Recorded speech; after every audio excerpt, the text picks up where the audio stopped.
عليها لا كامبلا جلدو أكسرنا دو كوننا على كاتو أيمون كسرنا دو كوننا أبي بارا بيكرا على كانغتيا يناي كانغلا هرا يناي أبي بارا بيكرا أهل البيت عليه السلام على كان أنتسو كبارا على كانتو كبارا كدوي إلى يوم الدين وأنتم مريدون ولا ني على تعالى سنا فرموا كيما يكن سر ما كيما يكن سر أبي نبأ كلا كلا جديكو program na tatoa من على تعالى سنا أمنا نالسي مي أنغسيكو سماعة الشيخ بشير باري على تعالى سنا لمنا ولنداتا ناي ولنداتا إن شاء الله تسي 0 إرما amna joka duoke amna duoke haje ni do bela jeli ka duoke ngaji amnai ka duoke anjere kunyere ka duoke tabogoyi wala ka do andi sumina ka duoke mamu sira kan ikono organiser mi sababul ahlul baiti ambi duokoyi o yo ka dorma kelen kelen lo fara nyona ka se kan ikene masjid nai kan ikene nyama yayi akado anga duoke wi dogola nganga duoko ye bangela anka ko deme ago deme ma ni deme bi bolo iko deme ko pro do bo fe o ba fara nyona ka seka wadilu ke yoro tiamona ambe duoko e baraka benandi ala ka baraka do ka tauna ala ka kenya taray ambalo na yo deme ambalo ahlul bait alayhi salam anora na burna bela jeli soro anora na bobo bela jeli labo أمبلا جلبك كنا ديموي عبدو أوكي إن شاء الله سبب أهل البيت عليهم السلام سيسي أني صلى أني دوينو حسنو أني أقلما أني طولنو بارنو أنغا فولي بابلا جدي إن شاء الله أكسك أبلا جدي جدي أمبلا مصطفى نبارا ميزا ليسا بدو أوكي أليفنا جيجي أنو كسبة إن شاء الله بدو أوكي أني مدام بارن إن شاء الله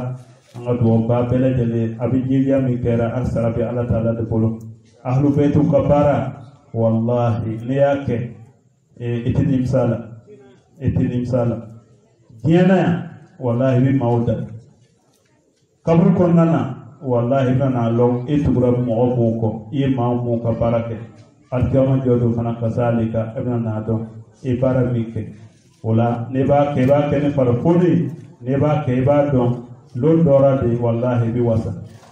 wala amba ina la taala te abi bara mi kera alaka sarake arginai alaka sarake baraka ka sarake gerske tiamai ka kella man ko yima ambela jelema an tabo wala nimbilu wisira nala taala sanamna jo ka duoke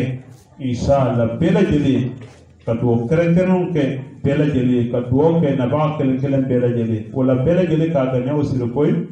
kuni kene kuna dia kene do bela jeli sera ni kene soro wala nala taala sanne wajuru kera kana se o maamna na duoke anga shugo bisor ka mikrota inshallah wala ladina ka mebe aledna na timana nalina na se wakti dola inshallah anga shugo sangara ale fana bana mikrota amna na timete mani bara yeti inshallah fo wakti mi ala taala wakti mi no bayali wala amna na mikro teme ambalama ke samadu sekpare akala be inshallah mikro la amba kumbe bisalata ala muhammadin wa ali muhammad allahumma salli ala muhammad wa ali muhammad allahumma salli ala muhammad wa ali muhammad allahumma salli ala muhammad wa ali muhammad.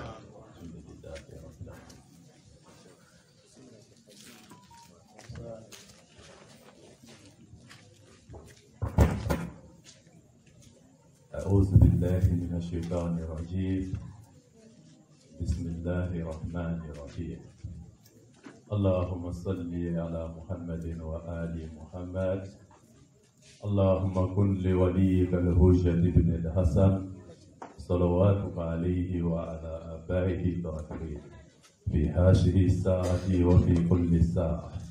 وليا وحافظا وقائدا وناصرا ودليلا وعينا حتى تسكنه أرضك طوعا وتمتعه فيها طويلا برحمتك يا أرحم الراحمين يا رب العالمين. alhamdulillahi rabbil alamin be bela gelin fo ni suina ni super kamanda masha Allah yani amba ando kuma yere kono amba be kene kaya amba be kene kan be hakke to ni bela gelin fe kasra ni bela gelin fe kasra ni butigu fe pre be kene kan masra ni karmo fe ko keneni Sheikh Badra am Israel ni afe sabla alele am bela jeni moya jama bulu nyemo ba bela jeni nyemo nyena masha Allah ato bela jeni binya ba tuwa ko ya rabbi ala tuka funasiri ya kono ayoda ma manje ulafio bakiao masan kelimpe ko be fana tabe Misiri imamu bo wali mando ama jeune menu farla nyon kan kase ka ni keneni sigi ka organisation ka ni keneni sigi alhamdulillah rabbil alamin amu ka koira alala alaka boloto ukoro ala ko teme ala ko samboroda o teme le bo na ba kele be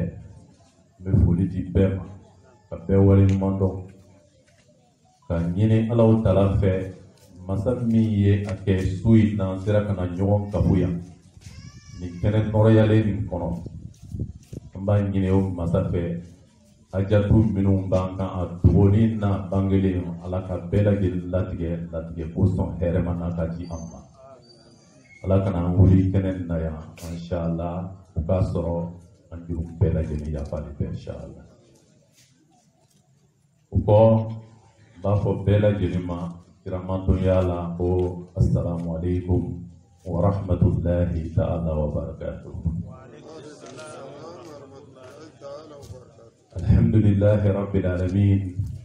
Atungkadi nere suina kakella merkelai sabula kenet gibe lon kelau be karmo be amma se au niveau ma ambe wala data le da halki donc atu kada ye anga sigi ka wala data ka kuma to karmo bolo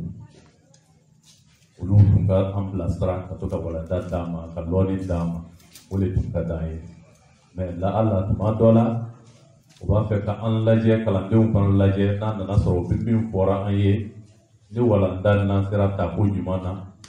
o ba fe ka an essayer ka ple o kama kuma dila an masuina fanga dofo ayi kalandew ye n'a fɔ cogo ɲɛna karamɔgɔw ye min fɔ o y'o ye ni kataw sɔrɔla fan minnu fɛ o ye an yɛrɛ ka kalandenya kataw ye a bɛ yafa ma a bɛ mako to Ala ye a b'an to kira ye a b'an to alubayidu ye o kɔ ne badenw ne bɛna min kuma ka taa min kan su in na sabu kɛnɛ yɛrɛ y'a yɛrɛ ko fɔ kɔ an bɛ waati minnu na Laylatul Qadr waati olu an b'a la Laylatul Qadr suba dɔ i n'a fɔ an balimakɛ ta tɛmɛna a kan cogo min Laylatul Qadr Allahu Taala a ye Laylatul Qadr sigi shahru Ramadan kɔnɔ kalo 12 cɛ ma o kalo ni yɛrɛ sugandi k'a kɛ kalo belebele ye k'a kɛ kalo barakaman ye min ka fisa ni kalo tɔ bɛɛ lajɛlen ye ka kuranna filɛ min ka fisa kitabu bɛɛ lajɛlen ye sanna kitabu la ani dugukolo kɔ kan ka Laylatul Qadr su filɛ ka kuranna jigi o su in kɔnɔ n bɛ su ni lɔyɔrɔ yira an na a bɛ su ni baraka yira an na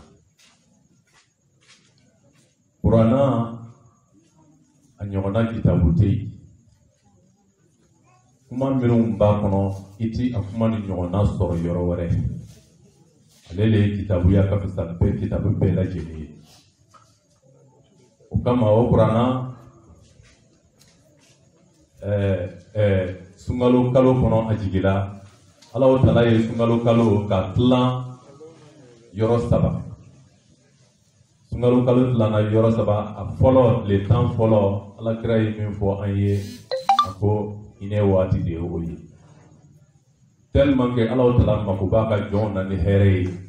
aya da yele drone hine ka besta maka do hine kono yala mo mi do ka hine kono yala obise ki nyakata tuwa ataka kan nyakata o kama e hine boda yele drone le temps la ka kira manto bela ke sama ka do akono o hine sika de kelen tala yani sungalo tumbetu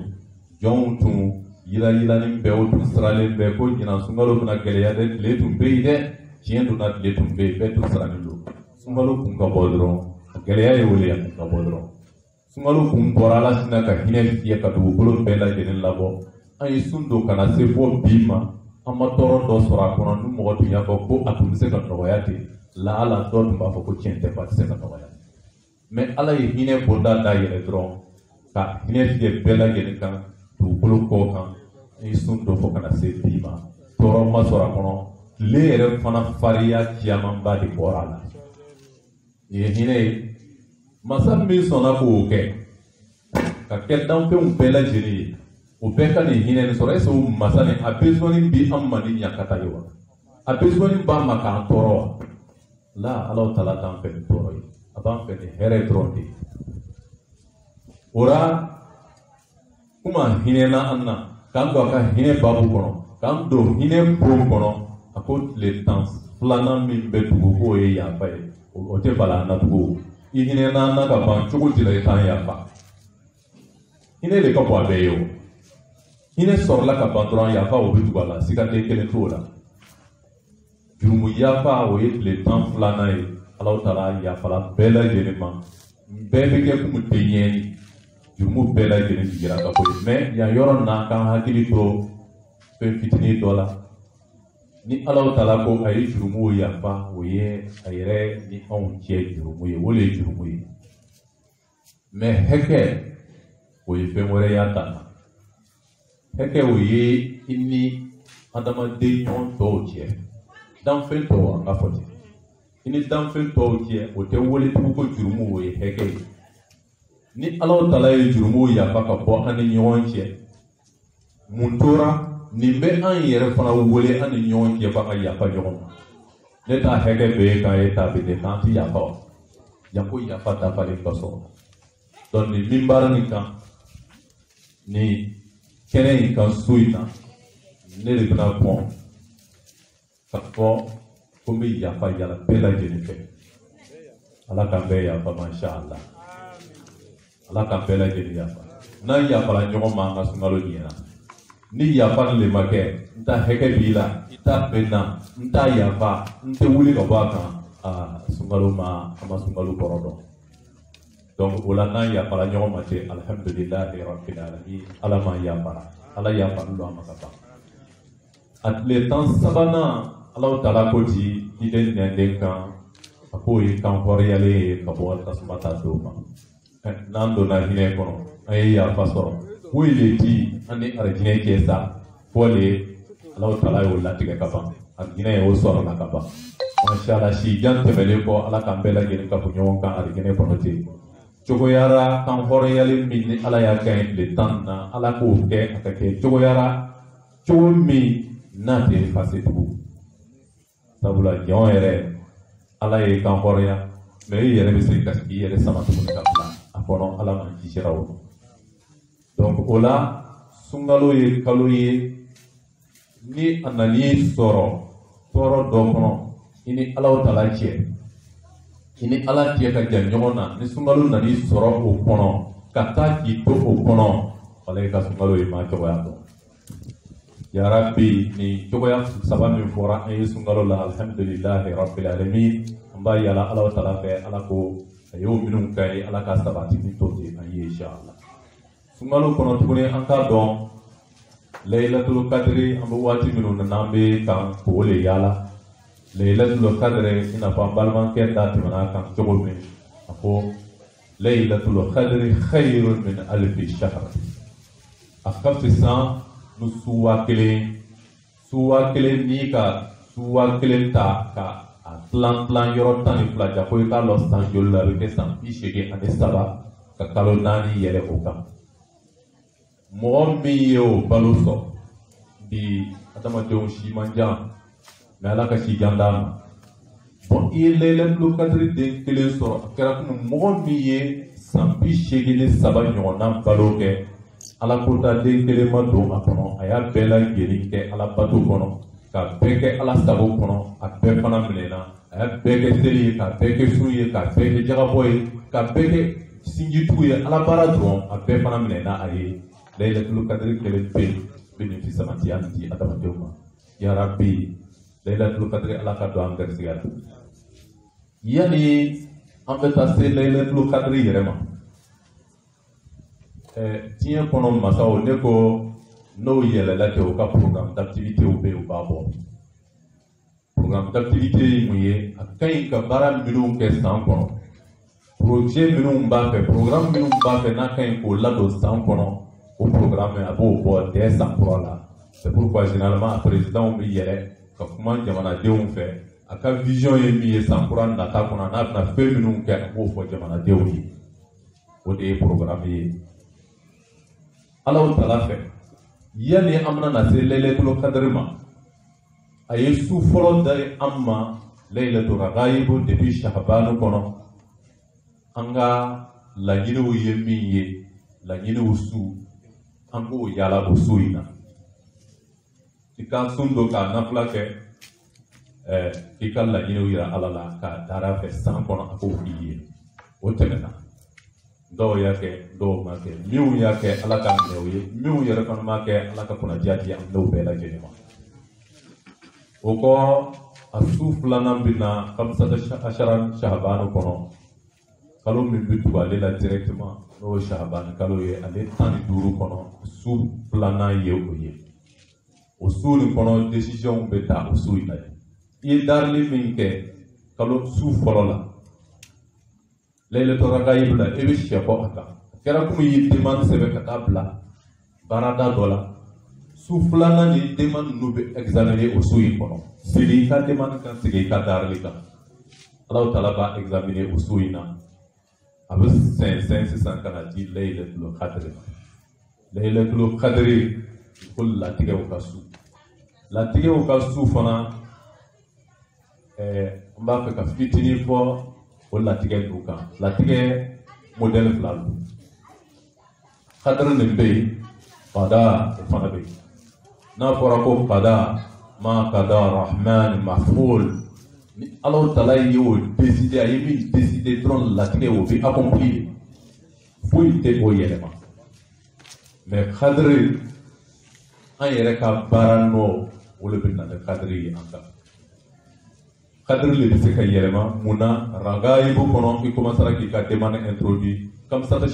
ashara Sha'ban kɔnɔ i sigilen ka demande kan ka introduit Allahu Taala fɛ ala bɛ sɔrɔ ka na o demande latigɛ i kan sisan laylatul qadri kɔnɔ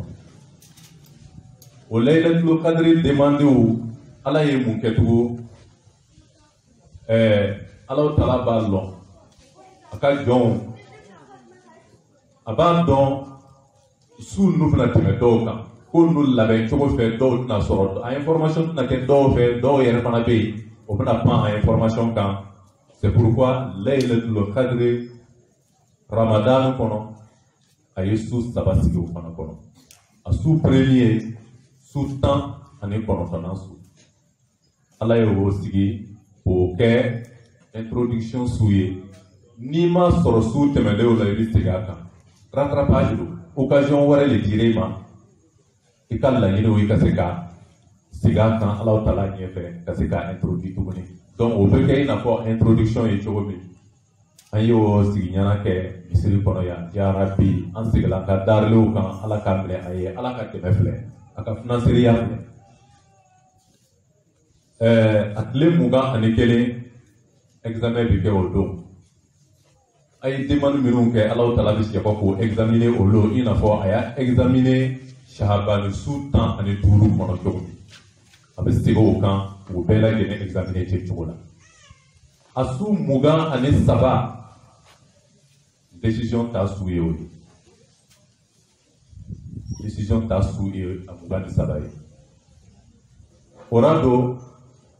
i segila i y'i ka demande kɛ depuis raghaib la ka n'a kɛ depuis Sha'ban na ka n'a kɛ 19 kasiga muga ani kele muga ani sabado o ya soro Allah Taala ya be la den accordé la tige dotum dara sani korom mi may Allah Taala do wuli ya dari ko ka wuli ba wuli ye here minu dala fe abo sebe ku ora wode fora ko laylatul qadri khairun min alf shahr tanazzalu al malaikatu wa ruhu fiha min kulli amr bi'izni rabbihim min kulli amr malakaw begi usul lila min kulli amr begi lilla tefe be begi ni amru bela gelni begi na be usulina kuma biya malakay se lo nga feye malakati to nga feye o bna jigi du folo ko kante ina fo o nyati du folo na ou bien para wore le te ola ko ka jigi du folo ko kan ka yala ti est ce que ko ni ko yew ni wa la malakay ka boma ala yele ka boma be malakay o jigi du folo ko kan ta yala ti la gini do be kuma ni foro ni malakay no jigi rate be mu ke o be jigi ni la tige ka fo yi anyi darli minunke kapini wati jan ka Allah dari ka bo ko juguma ka dari ka bo banawma ka dari ka bo accidentma ka dari ka bo toro bella gelma ka here yala fe tere yala naforola gersigaola de barkamauna kuna nyumona here chama aya bella gel dari Allah fe o sebe na meleke o ya sebe munde tora Allah Taala ka joni do be du ko ko no Imam Mahdi ajalallahu farajahu sharif alele be ala kira place la bi ala kira tumbe wati mena meleke o bigi ni gafeli ka gira ala kira bi gafeli no fule parce que alele ala ka représentant yi du bolo ko akam manto ka sebe bi ka gira ala yoro minu maye ala krabi ala dari ala ni yoro ni wuli ka bonga matoka ni ko ni wuli ka bokar masnaka ni wuli ka bokar masnaka ni do karmasnaka dafa de bigi wore ka meleke o bigi ni ole kana ajira kulli amare ko ka bigi ni ole kana ajira ala kraba fle fam minu kay alhamdulillah binu son jaloyi fam minu may ala ni atun kay kana se ka tek kasaraye bantuma ala kira bi se ka darli ka bi do o kono tuguni ka darli ke ala ka wuli ka boy muna yere bi to ka darla fando be yin tala e bi ta to fe do kan ko dari jay ka here to la e bi fe do fara ye ko be jay ka here bi yele e ta non e kon be ala darli don mais ala kira ni gafa nun na yira ala kira la min be tum kay yi soro san kono be sebele bala jugumana torola kherela abe bala ala kira lu bistorna do ki kabili yam yelmani ka se ka do ala dari ala ka yelma ka chima ala kira ka rôle principal to ye oye du bolo ko kan parce que tanazzalu al malaikat parce que o be kan ka ki meleke o be kan ka ki halisini o na ki alisan wale o fina jigi na tungo nazalatul malaika o tun kera mena o tun temena anti joro no ye tuguni o temena me akon tanazalul malaika o be kanga jigi o fina ala kira dun teyi me o dun be jigi la jom kamali sasa voilà donc on a pas donc mogo do be dugukolo ko kan min bi ala kira place la min ba représenter meleke no bla jigi ne gafa ne ye kata gafa ne présenter o tigi no ye bi anga Imamul Mahdi imamu kele bela gene le la o tigi ne gafa ne ka ira olo qur'ana kona be yoro dola e malu fasayara Allah wa rasula wal mu'minun ay barake Allah Taala nye ba ka barawla ide yere nye ba ka barawla ani mu'minu ni mu'minu minu fora mu'minu le falen be lui kono ya yoro la jama ambe be ala ka be kai mais ne be min na yete o don e nye se ko yifio mais ya yoro la ko mu'minu kono nye be barana mu'minu di mo de bodo no e mu'minu kere o yede ahlul bayt alayhim salam. Donc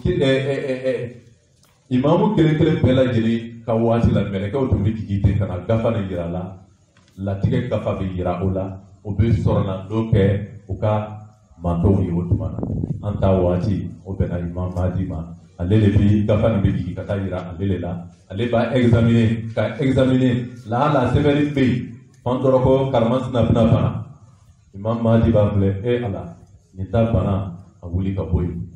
ni be lo yoro badila ni ka bana wuli ka boy ala man ta kera we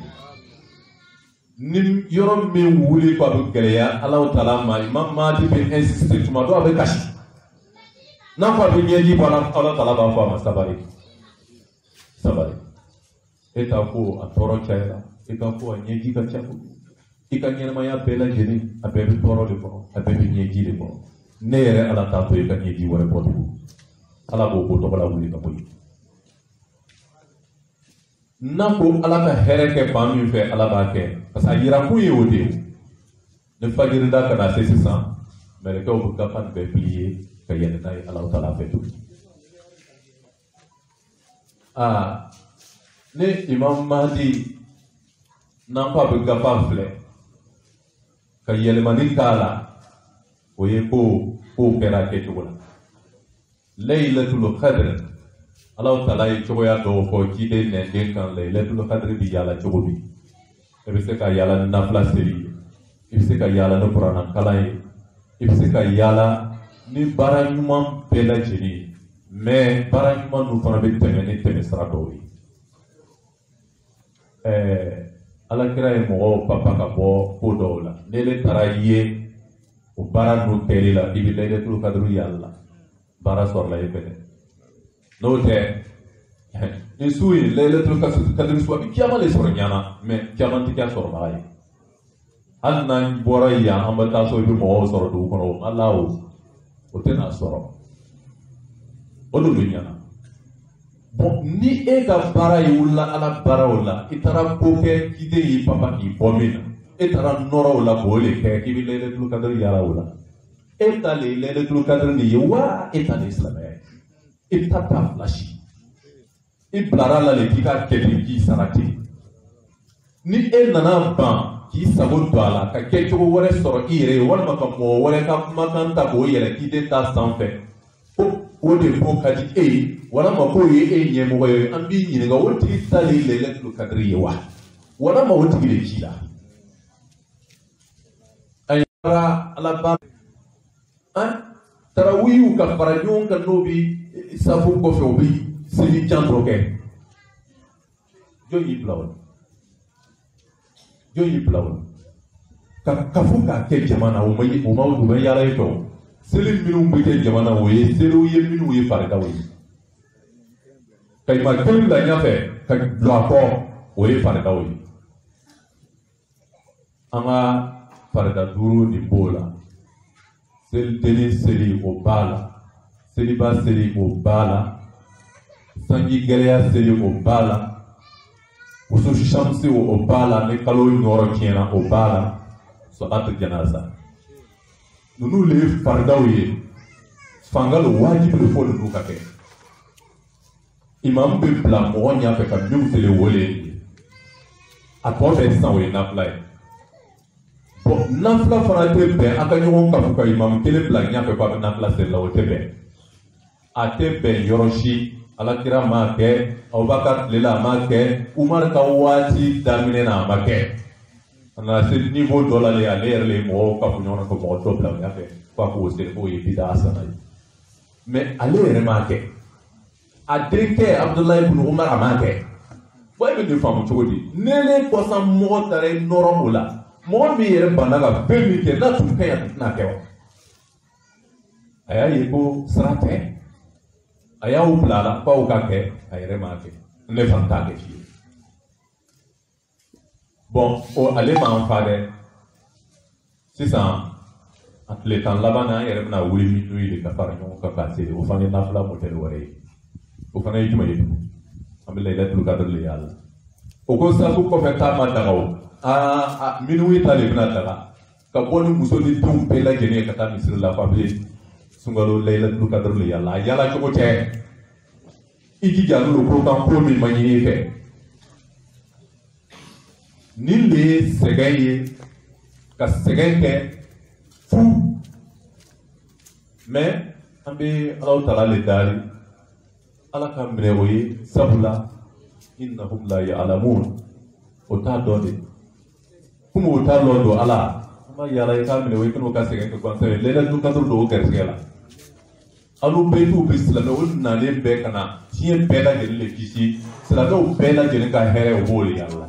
donc ba yini Allah ta'ala fe ala te amele oye no te no tumba lon la ala o tutina ke donc ola fonange yerla amba yala ala fe ala ko ka do mene ala ka do kersigala ala kana o ka erreur ne fle ala kana o ka fili ne fle ala ka mele oye sabula jama kulu kiyama de pa la o ta do be ambe do ni ke ka la o du de ba no te miru be ka lon ka banka ke anta to lu ba de o ye shwali mais nous mo kiyama no ta do ambe ala ta dari ala ko ta mele oye inshallah ora kuma ya fo cogo min laylatul qadr ni ki ka soro e ka ke ne bara mi la ni naife sabula bara nu na fara nyon kan ka gafa ta ka di imam Mahdi ni ma alele ki ka keti aya mina mama o fe kwa to keti ko ka keti ne bana tama atara ya kono iba don itugula ka keti iko ka soro la don ki ye choboti iko nyangada min dum kan kan na ima iko ako yelema iye choboti ayan tledro ayan ponage ala yimi yala fe anga tlebulu ke anga ponage bodike ahlul bait alayhim salam o ma sra do boka pla ankoro fiu ko sra mi na ya takibita nyangata sra nya fe moke o yimi la ni nay here dronde do die be se ka here soro to mi islam be la ke be se ka here soro to mi o yo sra dronde tani ayi ayere de bi tuma dola kan yere kurti ka bo ka hine kono nde alu betu na yo no mele kan kono ke ko no mele abe kishi soro chogo ni la tuguni alu betu oye seligi ta chogo fo na tara ye ka gafa kono e bi seligi model warella adama de ni kume o ko mo do yi wa ou bien bi yoro kume de ni mo ma ti yene yere pardon imanka no ka soro na doy ni ya soro vraiment ala yere de dineri la ulu yere de dineri la ka ke donc ulan salama baraw amana kuma ne tike salama baraw kono ika bela geli ke ko yala alu betu yemi yala ebe ulu lu do ni ku koy e joro ko yitbe e sala yo yitbe ala ya ulu blakan ulu lu lo lu ku koy akiro ta jebula ni wala le beni ko donc ora amana ya yira ka fo baran be ta yira imam Mahdi la imam Mahdi mba fe anga fle nyon fe jo yere de fo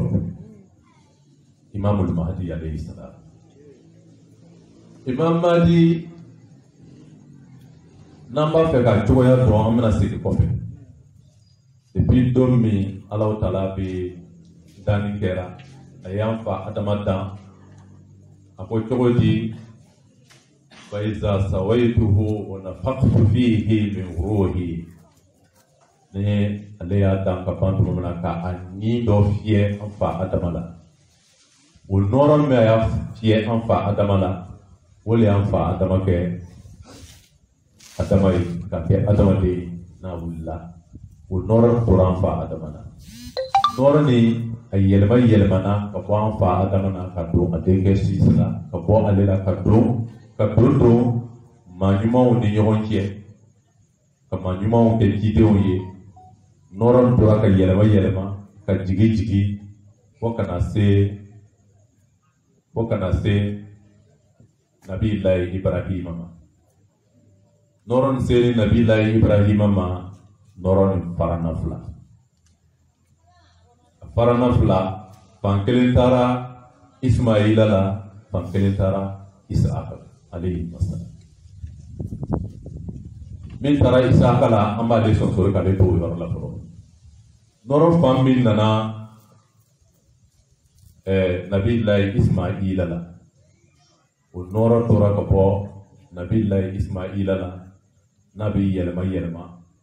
a denw na ka yɛlɛma o la Allahu Ta'ala b'o fɔ ciden kan ko wa taqallubuka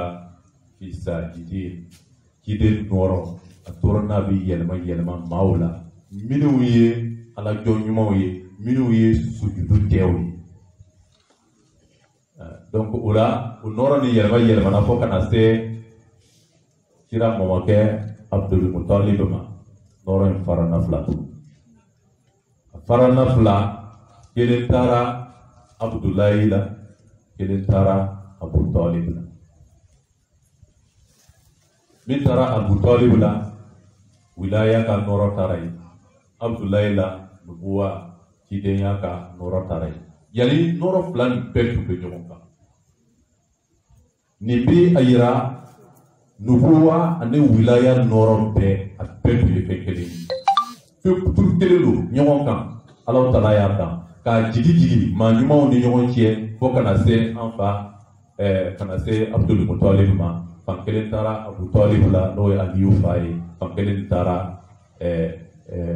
Abdullahi la o ye ciden fa ye cidenya nɔrɔ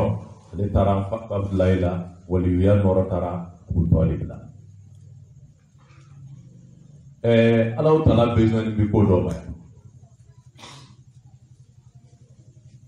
Allahu Ta'ala bɛna segi a besoin bɛ min ma nɔrɔ fila nin ka fara ka segi tuguni k'o don ɲɔgɔn na a bɛ fɛ ka Fatima ta lɔyɔrɔ dɔ de yira an na yan Fatima a y'a fa nɔrɔ n'o ye nabi ɲumanya nɔrɔ ye Fatima ye o minɛ ka na wilaya nɔrɔ minɛ a cɛ fɛ ka nɔrɔ fila ye fara ɲɔgɔn kan musow bɛ k'o la dɛ gansan tɛ walayi Zahara ye koba kɛ ale de fana bɛ se ka nin nɔrɔ fila nin mara ale de bɛ se ka nin nɔrɔ fila nin mara nabi ɲumanya nɔrɔ ani waliyuya nɔrɔ a y'a bɛɛ lajɛlen minɛ k'a fara a yɛrɛ la k'a don a yɛrɛ kɔnɔ k'a fɛn fila fara ɲɔgɔn na k'a don ɲɔgɔn na ka segin tuguni ka na a pase a denkɛ Al-Hasan ma a ye jateminɛ kɛ ni Fatima tun furula mɔgɔ wɛrɛ ma min bɛ danna Seydina Ali la wilaya nɔrɔ tun taara min a tun tɛna sɔrɔ a tun tɛ sɔrɔ o kama ciden ko ni Allahu Ta'ala tun ma Aliyu da ko mɔgɔ tun tɛ yen min bɛ se ka Fatima kunbɛn a tɛ yen. Sallu ala Muhammadin wa ali Muhammad. Allahumma salli ala Muhammad wa ali Muhammad. Sallu ala Muhammadin wa ali Muhammad. Allahumma salli ala Muhammad wa ali Muhammad. Alhamdulillahi rabbil alamin ni de ye Fatima tɛ ni k'i ka dɔn mɔgɔw bɛ dɔn ni baara de Fatima ta le ye nin ye a muso tɛ yen min tun bɛ se ka nin baara nin kɛ ni Fatima dɔrɔn tɛ a fana a danna a dan cogo la a sera k'a minɛ k'a kun k'a pase Al-Hasan ma nɔrɔ fila nin a y'a pase Hasan ma k'a pase Al-Husayn ma a ma fara tugu wa nɔrɔ kelen taara fan kelen taara Hasan fɛ fan kelen taara Al-Husayn fɛ Husayn ye denkɛ dɔ sɔrɔ n b'a fɔ Aliyu Zainul Abidin yalɔ wilaya nɔrɔ a dɔ bɛna tɛmɛ yen a tɛmɛna yen Husayn y'a nɔrɔ pase ale ma Imamul Hasan fana y'a nɔrɔ pase a taa denw ma mais Ala b'a fɛ ka kabako dɔ wɛrɛ jira an na yan tuguni Aliyu Zainul Abidin ale ye Imamu Hasanu ka denmuso dɔ furu n'o tɔgɔ Fatima kabako filɛ tugun Aliyu ani Fatima a filɛ o kɛra furu ɲɔgɔnmaw ye tuguni nɔrɔ min taara Husaini fɛ o sɔrɔla Zainul Abidin nɔrɔ min taara Imamu Hasanu fɛ o sɔrɔla a denmuso fɛ Fatima nɔrɔ fila o kɛlen kɔ ka fara ɲɔgɔn na Hasanu Husaini fɛ o ɲɔgɔn kunbɛn tuguni a nɔrɔ fila ye ɲɔgɔn kunbɛn kadeke jumeti amma imamu kelendama ko Muhammadul Baqir Muhammadul Baqir Muhammadu Dia Muhammadu Sekalakar damine na Muhammad Ali Fatima ya fara ɲɔgɔn kan kana di Al-Hassan wala Hussein Aliyu wa Fatima farla ɲɔgɔn kan tuguni k'a di dɔ ma Muhammadul Baqir nɔrɔn tagama cogo Muhammad Baqir a b'a di dɔ ma Jafar Sadiq Musa Al-Kazi Aliyu Rida Muhammad Jawad Aliyu Al-Hadi Hassan Al-Askari wa Muhammad Mahdi Allah Ta'ala farjahu sharif noran jigi jogo fle ko kana se Imam Mahdi ma ambi noran min tunne Ismaila ay bara minun ke tariku kono ay bara minun ke tine kono wode ye fo kana jon soro ale na jon soro Imam Mahdi be anga u fana suriya nora fan kele min jira Isa akma fan do yife ale kala kide ale o di atenge Yakub ma ale fana yati akade uma bona uma kadi Yusufu ma adine Yusuf ma noro ne digila kadi oni nyon ke ko kana se Nabi Allah Musa alayhi salam se Nabi Allah Musa ma ambe ndoni poya ala kirako Musa ma Aliyu ma ako anta minni bi manzilati Haruna min Musa illa la nabiyyan ba'di nora seni Musa ma ala kira ko Sayyidina Ali ma eni ne kebi chogome abekum Nabi Allah Musa ne Haruna bi chogome na dan fara min be wode kide te de ko mina wode dan fara abula Nabi Allah Musa o kira kide Haruna kira kide nora yi nyon soro yi